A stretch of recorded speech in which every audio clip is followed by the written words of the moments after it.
the show. I'm your host, Wayne Turner. Got a very special guest on the show. Someone I had the privilege to play with in college. Someone who I had the privilege to play against in high school. But before we get into this conversation, make sure you subscribe to my show. What we have in here today is no other than someone who was arguably the best player in high school coming out in my class, 1995. Went to Kentucky, won the 1996 national championship and was very significant at doing that. And also was a lottery pick in the NBA, played 10 years in the league and had a very successful career, and just recently was inducted into the Kentucky Athletic Hall of Fame. My friend, my brother, my ex-roommate, Ron Mercer. How you doing, bro? Doing pretty good, man. How you doing? I'm doing all right, man. I appreciate you coming on the show, man. Obviously, watching Kentucky play, this is not what we're used to seeing, usually, especially with Cal's team, they come out, winning games in the beginning. And then when they run into tough teams, we see how they're going to do, further down the line. Obviously in the Big Blue Nation, that's unacceptable. It don't matter, who's on the court. You wearing that uniform, you must perform, and you definitely got to win. And starting out 1-5, something that hasn't happened since 1926, that's something to pay attention to. And, but, for me and you, bro, going to school, I mean, we came in highly recruited. You was arguably number one, easily. Obviously, USA Today ranked KG number one, and you was Gatorade number one. But, or Naismith, I'm sorry, number one. But,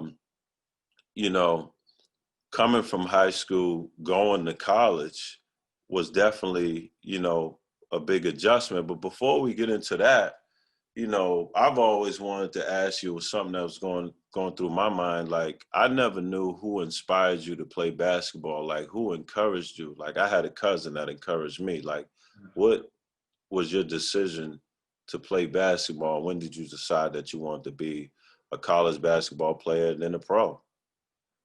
Well, actually, I started, in the neighborhood, I just started playing all sports. But far as my first organized sport was actually football. Started playing football, and a guy had discovered me in my neighborhood. And then I ended up signing up for basketball. It wasn't very good. And coordination wasn't really good at the time. And but I felt like there was something that I enjoyed, and I continued to just play. But my first year, at the time, they had a thing called All-Star. So at the end of the year, you make All-Star and you will continue to play. Well, I didn't make that All-Star team. I got cut at the end of the year, and that done something to me. So I practiced that summer, and the next year, I ended up being one of the better players in the whole little league that we played in. So it just goes to show that sometimes your failures can turn you into a winner at some point. It can motivate you to do better. So, and sometimes we need that. Sometimes we need that in life because we're going to have a lot of setbacks throughout careers and throughout high school, middle school, whatever. But you need those setbacks to go forward in life. And that's basketball is like the game of life. So it teaches you as you go along the way. So that's how I got started. Wow, that's interesting to know, man. I appreciate you sharing that. You played high school ball mostly your whole career in Tennessee, but then you made a change. You transferred to Oak Hill. Mm-hmm. Why did you make that transfer, and who influenced you? I think that's something that kind of started in middle school. So for the people that don't know, some Kentucky fans probably know from back then and some don't, but when I was in middle school, my 7th grade year going into my 8th grade year, and it sounds kind of crazy, but I did not want to play middle school basketball. So I met this guy named Drew Maddox, who went to a private school that was kindergarten through 12th. So if I transferred to that school in the 8th grade, I could play varsity.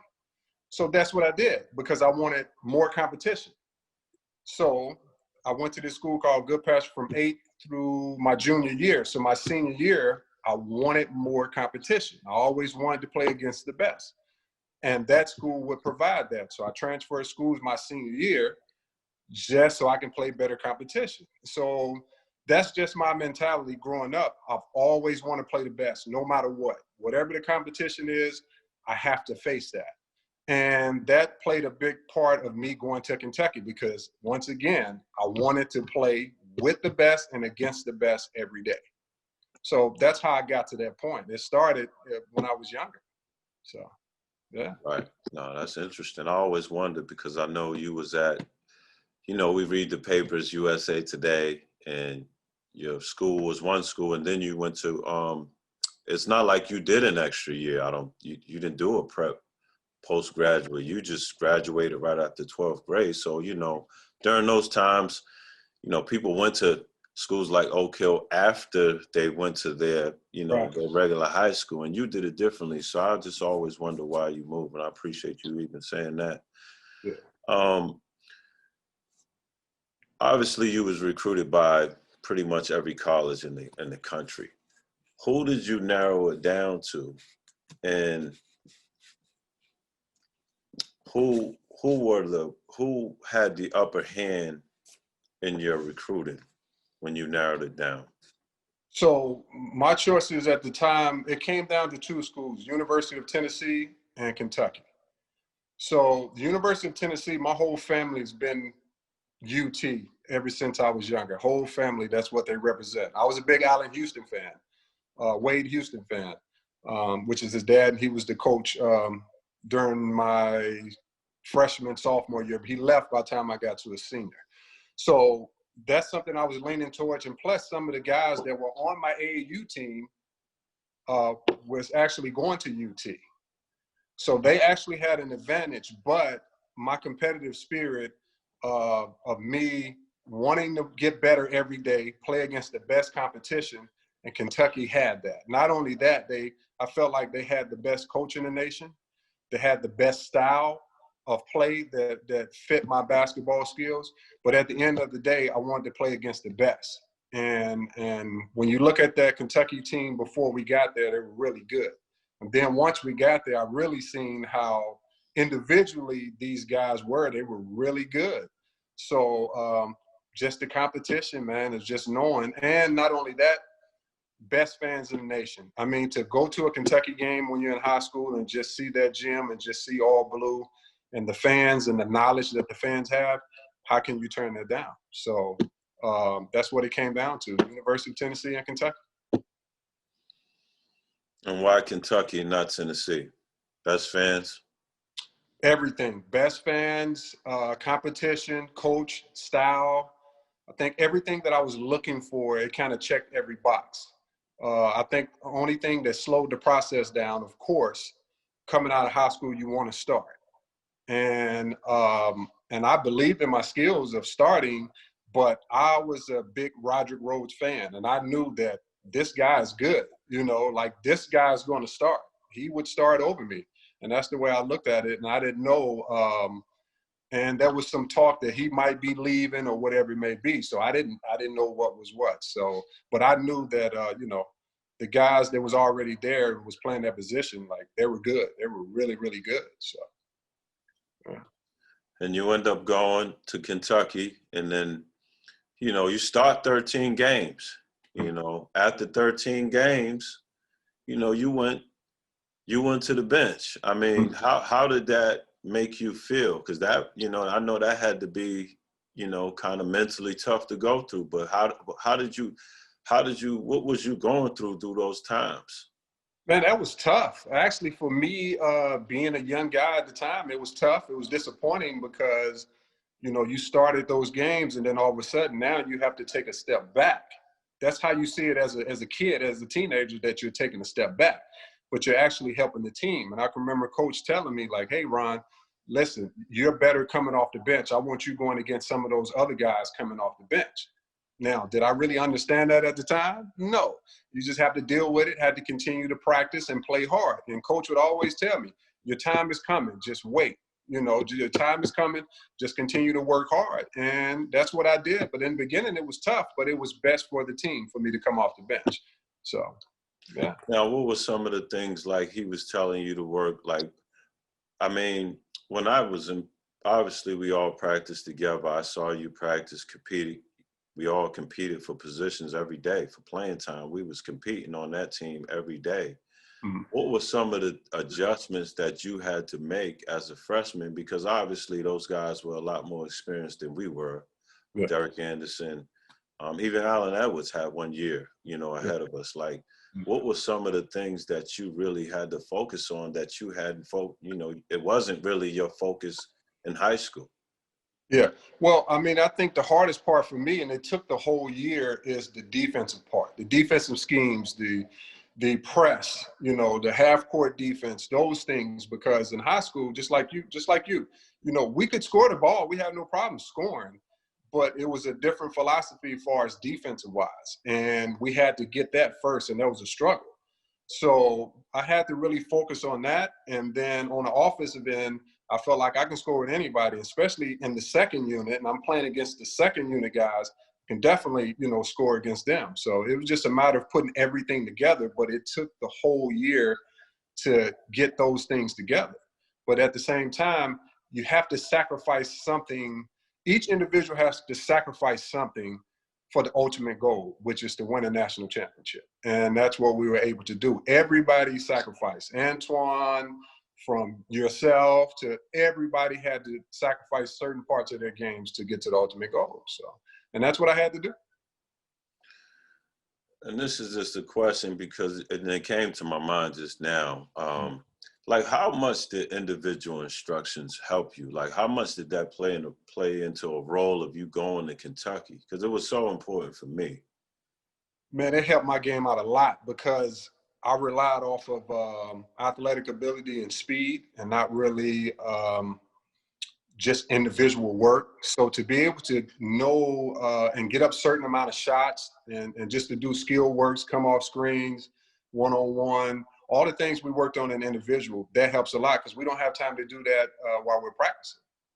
So it kind of gives you that opportunity to hone in on those skills. So it helps out a lot. That was big time for me. I don't know if other schools really did it with that intensity that we did it, but it definitely helped out a lot. And that's something that I teach my son now, is individual stuff that we did in college. Even some of the same stuff.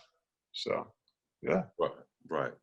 And I think that's very important, especially for young players making an adjustment. And that was probably one of the biggest decisions for me because I knew I had to work on some things, and I thought it was just getting the edge before, actually going out there and playing in the real game, that we had a little advance on other freshmen in the country. Yeah. But moving forward, you averaged about 18 minutes a game your freshman year. I averaged about 13. Obviously, you was taking out the lineup. But, and it always sticks in my mind because, like you said earlier, it's something that motivates you to do something. And I'm going to get into it later. But, me and you wasn't supposed to play in that Final Four. We weren't supposed to play in that championship game. But you got the opportunity. At least we was kind of told, we were warned that we may not get in because of our experience of playing, at that level, on that level. Right. Guys were ahead of us. You got the opportunity to play. And you came up big in the championship game. Why didn't you leave after your freshman year? I mean, you scored 20 points on the biggest stage ever in college basketball. Why didn't you go pro after that year? I didn't know that was an option, and I felt like that I wasn't ready anyway. My freshman year, I never looked at that like going pro. I never even, not one time, even thinking about looking at that. My whole thing was the feeling that we got from winning a national championship. I wanted that feeling again. And I was even more determined to come back next year, the following year, my sophomore year, and try to win another one, because that's where I was with it. So far as after that championship game, I never even thought about going pro. Didn't know if it was an option for me. I really didn't. It's just I'm excited to go back and try to win another national championship, and that's where my goal was. So I had to work even harder because it wasn't a secret anymore. Because of the performance in the championship game, now I have a target on my back for the next year, so I have to be prepared for it. So that's where my focus was right after that. I mean, I probably got right back in the gym. I think we took maybe 2 weeks off and was right back in the gym after that. So, And nobody said nothing about, are you thinking about coming out, or no buzz or nothing? not that I heard. I didn't hear it. If it was, I didn't hear it, and I wasn't thinking that way. So. Social media wasn't in effect, right? Yeah, it wasn't. Yeah, I probably would have heard about it then. YouTube, all that, right? You've been gone. But And anyway, you go got to ahead. think we wasn't allowed to read the paper at that time as well, right? So I said that to someone. We wasn't allowed. yeah. And we stuck by it. That's how disciplined we really was, though. We really stuck to that. And it helped us definitely. But you stay, and I was happy you stayed, because we came in together and we was roommates, and you stay and you come back, and now, you're one of the, you're the top player, if not, along with Derek Anderson, y'all are the top players on the team. Now y'all are leading our team. And, there's big expectations for you. Like, how coming into that year, how did you feel? How confident was you? It was definitely a lot of pressure because now I'm stepping in a role that I haven't been in since high school. I haven't had that role on a college level, so it was definitely different and definitely a lot more pressure. But I had Derek to kind of help take on that pressure with me, along with you and other guys, because now, we still have a veteran-like team. Guys can play, they have that experience. And so it was just a matter of just going out and just doing my part, just play, just play, but knowing that I had a lot more responsibility compared to my freshman year. Exactly. I remember Coach challenged you to rebound more, and everything he challenged you with, you did for sure. And, you had a partner in crime with Derek Anderson. Y'all had a knack for playing with each other. Y'all just knew who each other would be, like almost just naturally on the court, which was, kind of like, it was very unique for our team because we knew how to play around all that with y'all. And y'all averaged about the same amount of points. Yeah. But then Derek goes down, like right in probably our third or fourth game into our conference season. He goes down. Now there's even more pressure on you. I mean, some other guys had to chip in like myself, but there's more pressure on yourself. Like, how did you feel after that? Because now you don't have DA playing with you. Like, Right. what was your mindset? I know it's been a little while, but what was your mindset then? No, Like, because you had coach. Yeah, I still remember. It was tough because I actually felt the pressure, and it's hard.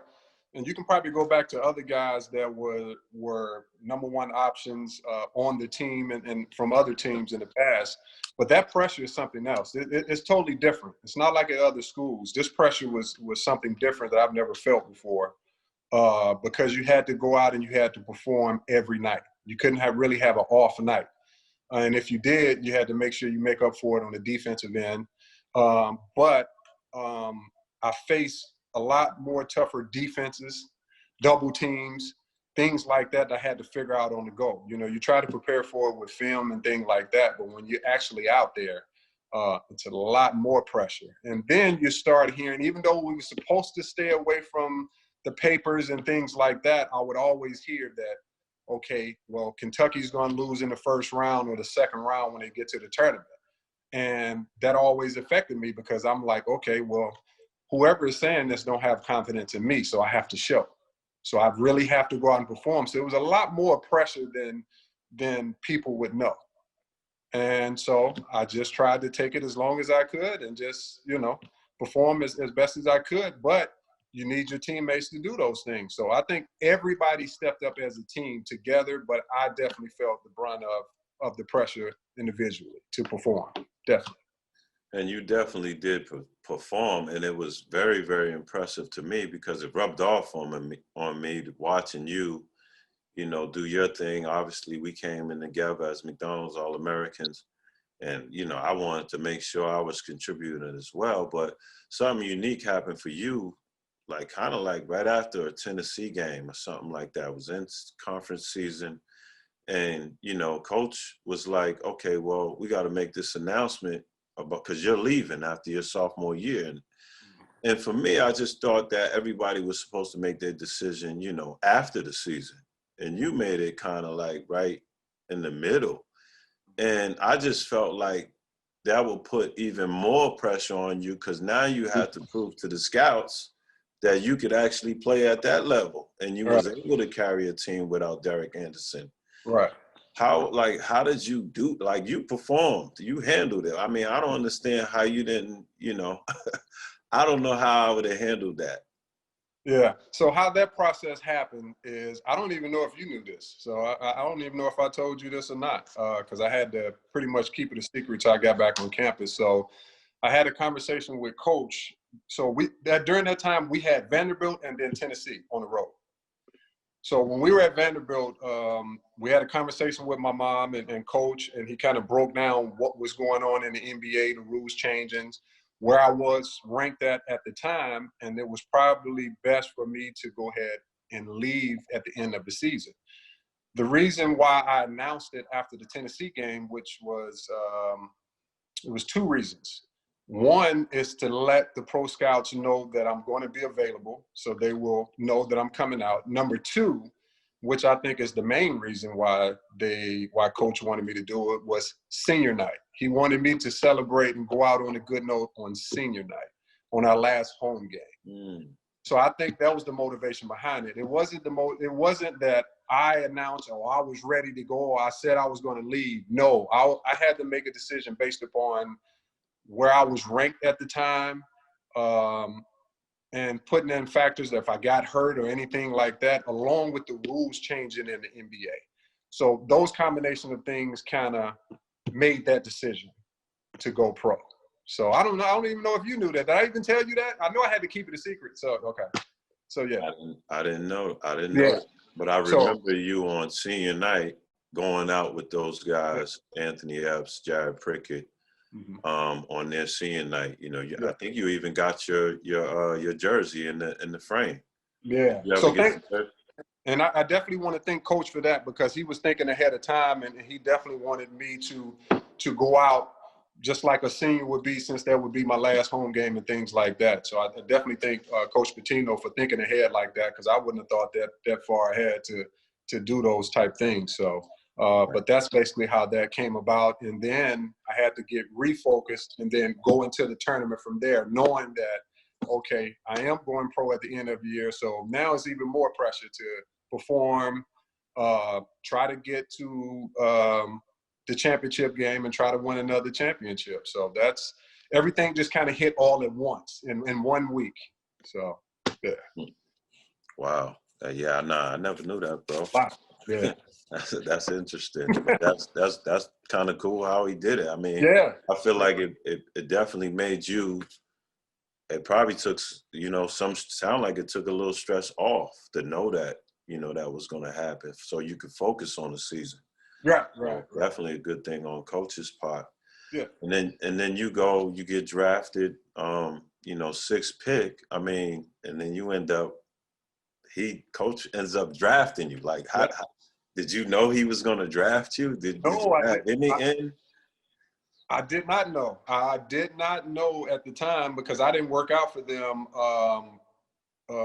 before the draft. I did not work out for them, and I see why, because he coached me for 2 years, so he already knew. So I didn't know that he was going to draft me. So it ended up working out. I already knew the system going in, and then reunited with Antoine. And then by opening night, there was a trade for Walter. So all three of us end up, you know, starting on opening night. So it was pretty good. It's pretty cool.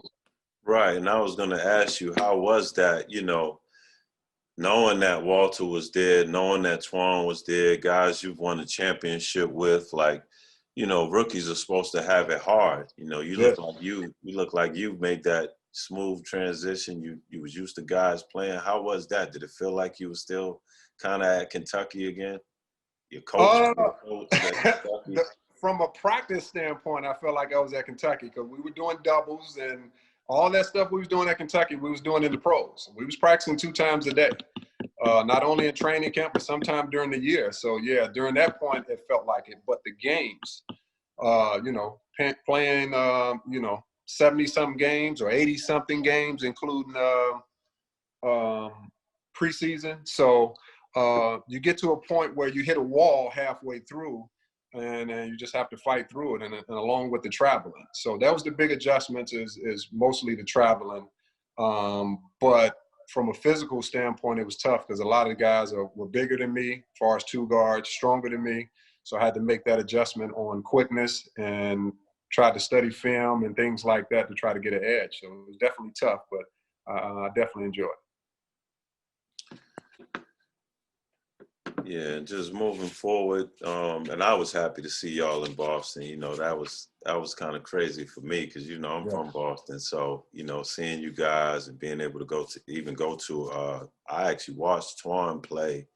Unfortunately, when I got there, you wasn't there anymore, but I actually watched him one year.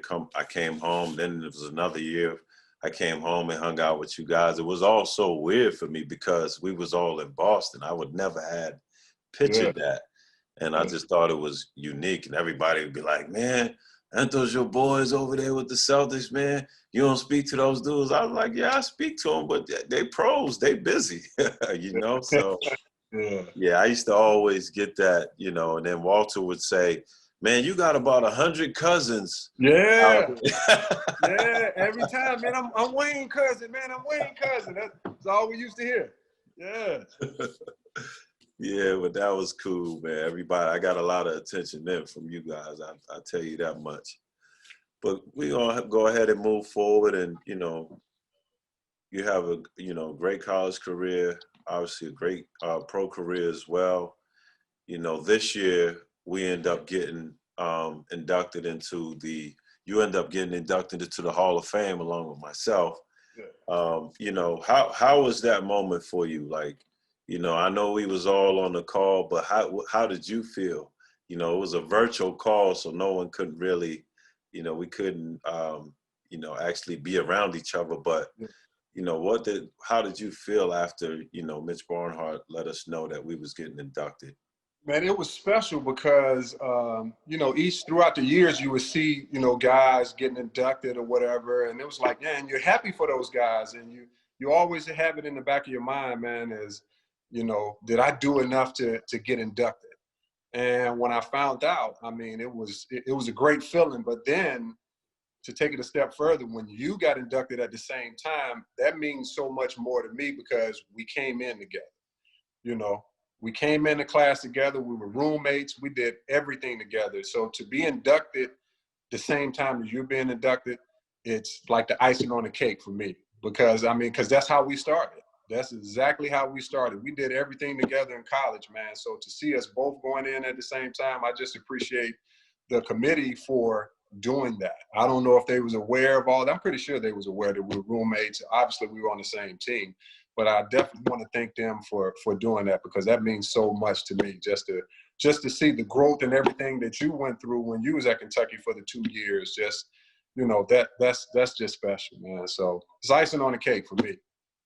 Definitely, man. I definitely, and yeah, it definitely meant a lot more to hear you be inducted with me and just all the things you said. I definitely agree with that. I felt that. I was happy to see you in there.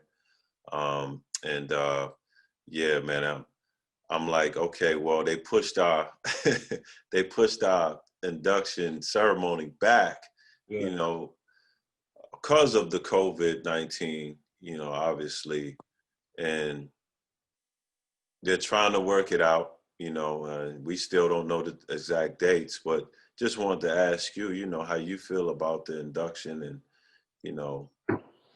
things of that nature. It's one of those things where I'm proud to be getting, because of what's going on with the coronavirus and everything that's going on. it's just kind of up in the air. We don't really know what's going on with it. And I'm hoping that they're going to make a decision soon on what they want to do or see what options are available. Because if there's a situation where we have to go and be inducted, and if the situation is not safe, if I feel like the situation is not safe for me and my family, then I would probably have to do a video. And that would probably be something that me and my family would have to sit down and discuss, you know. And it's just a tough situation to kind of be in at this point because we don't know what's going on. I had a conversation with my father today. My son took my son to see my father, and we ate over his house, but we were sitting so far from each other, right? Because of the coronavirus. Even amongst ourselves, we're far away. Now, my son is, because he's around me, we're eating together, but we're away from my father. My father's in his 70s. My mother's in his 70s. So when it comes to that, I have to make a decision, a family decision on how to handle that based upon my family. Because it's just tough times. But one thing that I wouldn't mind them trying, and if it's any time to try something, is to try something virtual. You know, if it's safest way to do something, try something virtual. And what I mean by that is do an extended interview. Have some interviews from the inductees, coaches, and teammates. Things like that, where it's safe. You can, you know, interview and put it online for everybody to see. Because the one thing I would hate for is someone, family member, who's excited about their family member being inducted and they're not here 5 or 6 months from now. You know what I mean? You don't want to see that, family members or whatever not here, not being able to see it. So that's something I hope they check into. But whenever they have the dates and whenever they have everything figured out, you just have to make a decision from there and kind of figure it out. So I don't know. What do you think about it? Now I'm taking over. I agree with you. I definitely agree with you. I've lost some family members to COVID because of the complications that they had going on with their health. And you know, it's just one of them things where, you know, times are uncertain. I mean, you don't know who has it. I mean, you don't know where it is. I mean, it's still, you know, I mean, even though they've got this vaccine out, you know, people are still unsure if they're even going to take the vaccine. And then I heard there was another dose of it. So, you know, it's definitely something that's a concern for me because I have family, you know, coming from Boston. I want to come from Boston. I got people in Cincinnati. So, you know, and they're all older people. And, you know, it's just a matter of making the right decision. And, you know, I agree with you. You know, maybe they should really definitely consider doing something virtually, even though, you know, I would like the blue carpet, you know what I'm saying? But you like the what? You like the what? The blue carpet, you know what I mean? Yeah. I would like to experience, you know, that blue carpet, feel like Michael Jordan a little bit saying my speech. But hey, if we got to be safe, you know, it's better to be safe than sorry. You know what I'm saying? Yeah, you have to be safe, but it's a little different when you have a close family member who have died from COVID. You know, it's a little different when it comes from that standpoint. But like I said, I hope they figure it out, and you know, and we'll see what happens. But I'm just grateful to be a part of it and to you know, be inducted. So other than that, we'll see what happens. You know? Definitely. And it's just got a few more moving on, man. And obviously, you know, Kentucky's off to a bad start. So I just want to, I think you saw some of the Notre Dame, some of the North Carolina game. Have you got a chance to check them out? Yeah, a little bit, just a little bit. Okay. And, what's your thoughts from what you saw so far? Well, I look at the game a little bit different. Of course, these guys are young, and it takes a while. If you look at every, you know, even from during our time or during Cal's time, even though you can have talent, it's going to take these guys a while to get this system. It's just how it works because they're young. They have to get the system first. And what I mean by that, they have to get the defensive schemes, they have to get the offensive schemes. Even though they're talented, they have some guys that's talented, you still have to be able to do that. Right now, they're struggling with that.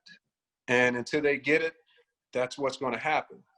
Good things that I see is we do have some talent. They're fighting hard. You know, they're in a lot of games. It's just they're young right now. One thing about Cal's teams is they get a lot better at the end of the year because it takes that long for them to learn the system. So I think people just need to realize, man, these guys, they're showing promise. They're going to be pretty good. I don't care what the record is right now. By the end of the year, these guys are going to be rolling pretty good. That's just how I see it. It just takes a while to learn the system. I don't care how talented you are offensively. You have to learn the system. And that's just what it is. So they're going to be okay. I'm not worried about it. You know, the record, we look at the record because we're not used to seeing that. But these guys, they're going to pick it up. They're going to be all right by the end of the year. So there's no worries for me. They're going to be all right. I'm not worried because I see some talent. I see some good things. I see some good things on the team. No, I agree with you, especially the last game against Carolina. I mean, they definitely showed some signs of growth. Yeah. They attacked the basket a lot more than they had in the previous games. The one glaring thing for me is they have two superstars, futures two superstars. And they're not clicking together. And when I think about it, I'll never compare them to you and the DA because obviously DA was a junior, you was a sophomore. But Brandon Boston and Terrence Clark are the guys that I see if they start playing together, well, their team will do a lot better. From what I see as far as their talent. Right. And also, you know, the point guard play. I mean, I think that you have to have a point guard. And then you have to have someone to come in and back that point guard up. Mm-hmm. I mean, that's just been so critical. I mean, you look at our teams, there was always Anthony Epps. Yeah. And then if E wasn't playing well, I kind of made up for the slack where he wasn't, you know, playing so well at. Mm-hmm. So, you know, the bench definitely plays a role. And, you know, for me, what I see also is Cal always keeps a significant shot blocker. And what I mean by that is there's a guy out there, if there's any mistakes made on the perimeter, they're cleaning it up, whether it be DeMarcus Cousins. And I know these guys are NBA superstars, but that's what comes through.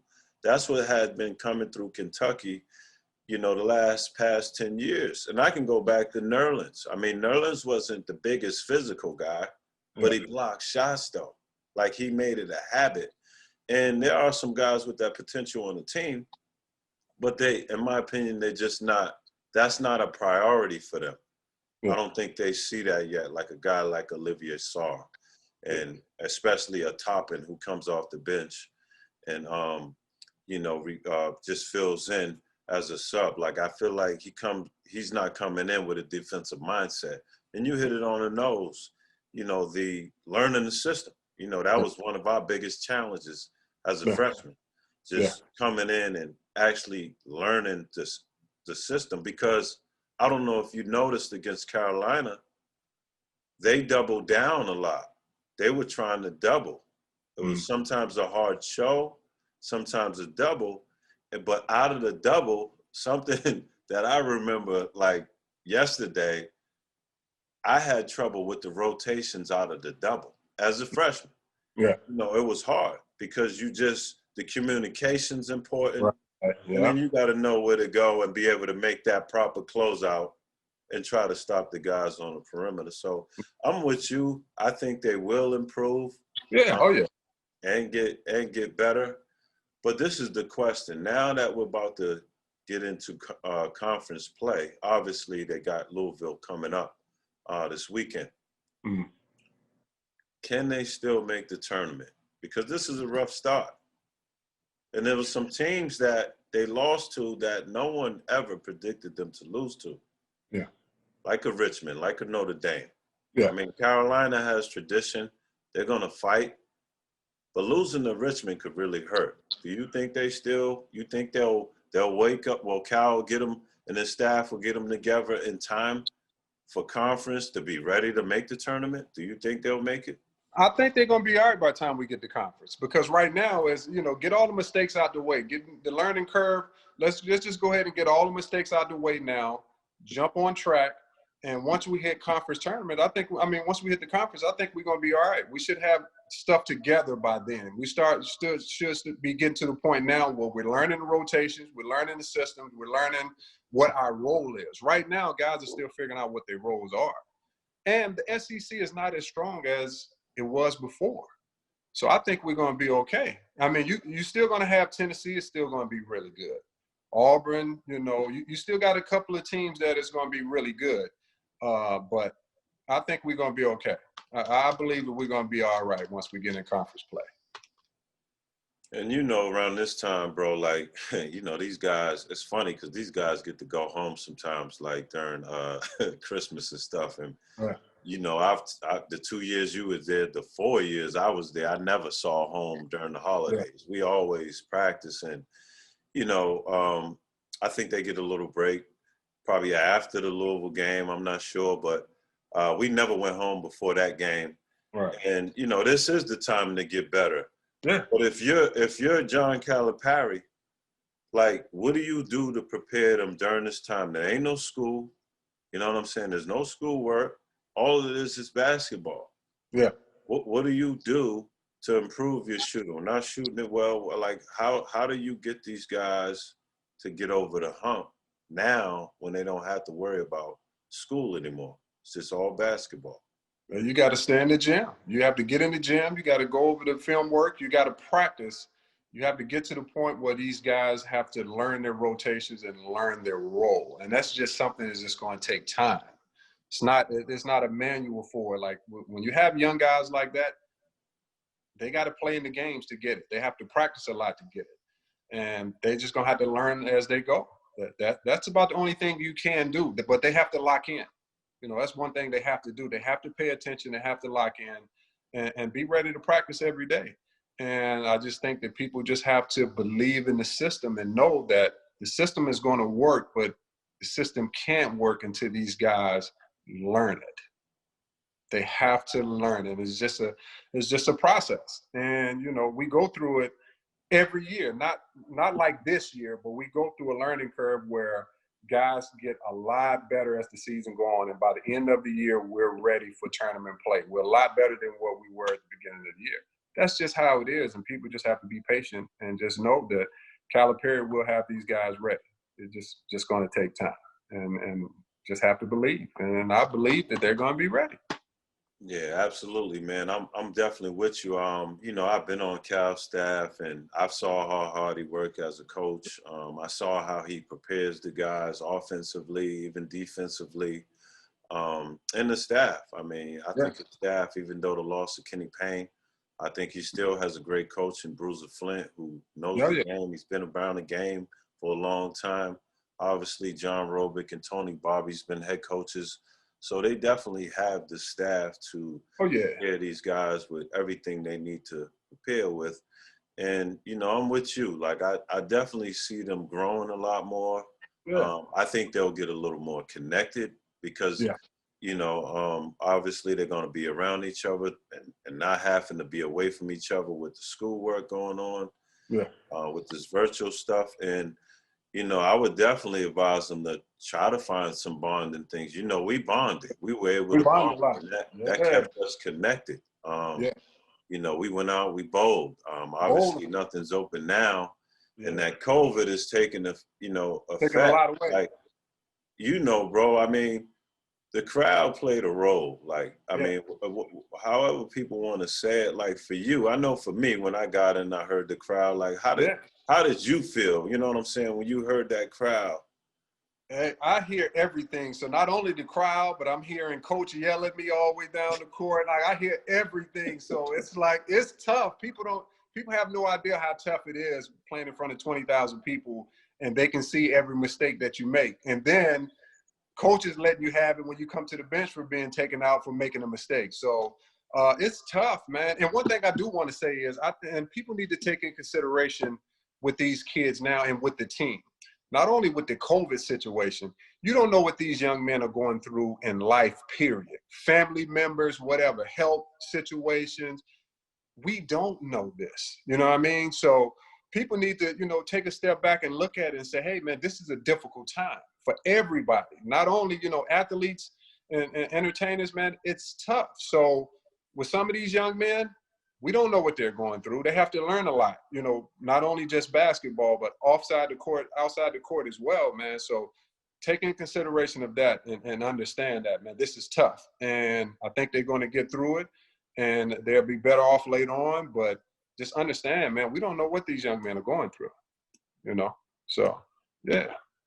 Coaches too, coaches as well. You know, Right. it's a tough time, man. I don't, you know, can you imagine playing in this environment, you know, during the time when we playing in it right now, knowing that we can't really go around our family members, can't be around other friends that we grew up with or whatever because of COVID situations, or, you know, you can't go out and have fun and go bowling and things like that, you know, have to get tested all the time and still go out there and perform. Now, you might not be playing in front of 20,000 people, but, you know, people watching it on TV all throughout Kentucky and everywhere else. So you still got millions of people watching you play. And the pressure is still there to go out and play because of what you have on your jersey and what you have on the back of your jersey.